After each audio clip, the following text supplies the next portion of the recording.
Hello everyone, this is Wyatt Herring. I'm going to talk to you about what life was in America between the years 1910 and 1920. Let's go.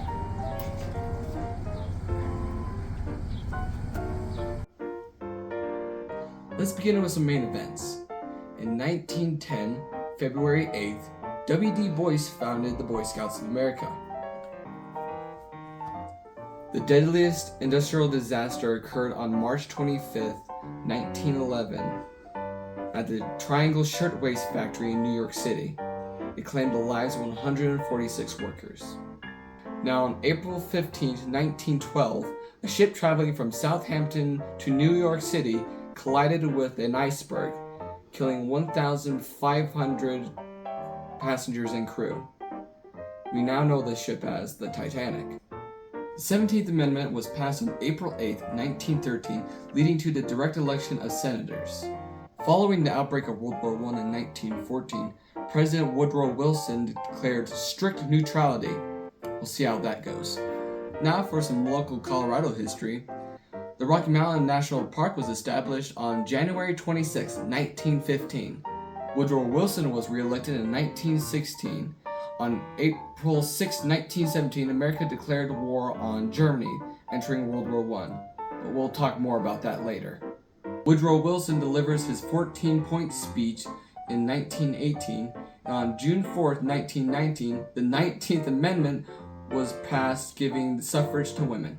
And last but not least, for all my football fans, the National Football League, or the NFL, was established in 1920.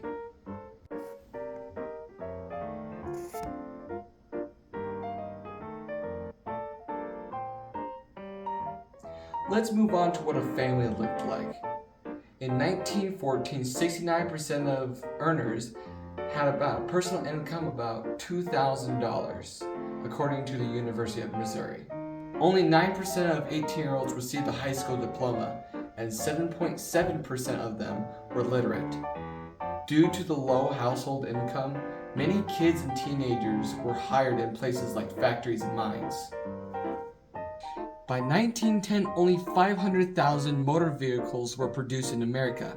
The Ford Model T cost $780 in 1910, but dropped to $395 in 1920, which in today's rates would roughly be $6,200.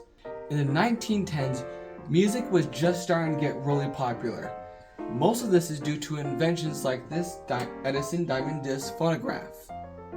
Specifically, this is the S19 model, dating roughly around 1916. America was truly in a decade of great creations, because in 1913 the Woolworth Building was completed in New York City. It was credited to be the tallest building in the world until 1930, and just a year later in 1914, the Panama Canal was opened.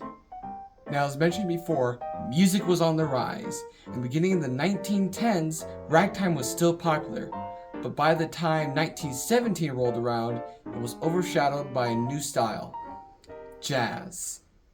As well as jazz, the art style Cubism became very popular, one famous painting being the Violin and Candlestick by Georges Baroque from 1910. Let's move on to what most people remember about the 1910s. World War I, or also known as the Great War, began on July 28, 1914, after Austrian Archduke Franz Ferdinand was assassinated. Now, for the next 3 years, America sat on the sidelines watching almost the entirety of Europe at war. Throughout the war, most Americans got their news through newspapers, like this excerpt from the Boston Globe dated October 17, 1916.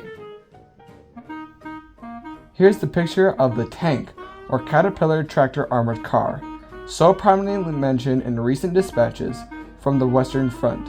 The tank was evidently photographed after battle during which it had either been struck by a heavy shell or had met with other difficulty which had injured one of its tractors.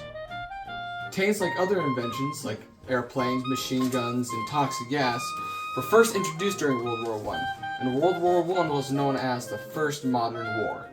Now, President Woodrow Wilson was in office at this time, and he was extremely serious about keeping America neutral and out of foreign affairs.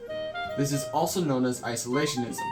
But on April 6, 1917, America declared war on Germany after German U-boats repeatedly sank American merchant ships. Now behind me are uniforms of some Platteville locals, being Leo Asmussen and George B. Kern, who fought in World War I. American soldiers during the war were known as doughboys. Now, some famous people from the Great War include the Harlem Hellfighters, who are a regiment almost entirely compiled of men of color, and are also known for their continuous fighting throughout the war. Sergeant Alvin York, the most decorated American soldier from the Great War, as well as a recipient of the Medal of Honor, and General John Pershing, who led the American Expeditionary Force and later became a mentor to many other generals who served during World War II. Americans fought in many battles, most notable being the Battle of Belleau Wood, the Second Battle of the Marne, and the Meuse-Argonne Offensive. The war ended on November 11, 1918. After 1 year of fighting, 116,516 Americans lost their lives, and a little more than half of those were due to diseases. Well, that's all I got for today. If you want to learn more or just interested in history, come on over to the Platteville Pioneer Museum. Until then, have a good day.